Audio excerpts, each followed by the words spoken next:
O akala nyo mga katiktik, sumuko na ako, no? No way! Welcome dito sa ating Graham Bar Serye Episode 11. Samahan nyo ako mga katiktik at gagawa tayo ngayon ng buko pandan flavors ng ating Graham Bar. So niready ko na dito yung Graham Crackers at etong overnight chilled na Angel Creme Densada na pinakamahalagang ingredients din po dito sa paggawa natin ng Graham Bar.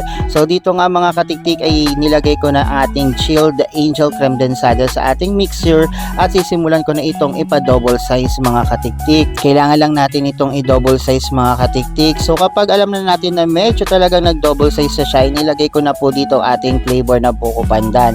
Syempre ito yung magpapasarap ng ating Graham Bar mga katiktik. Yung lasa-lasa talaga yung ating buko pandan flavor.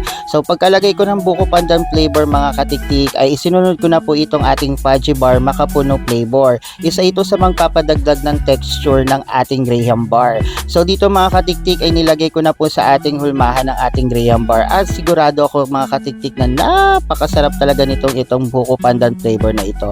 So hanggang dito na lang mga katiktik. Don't forget to follow.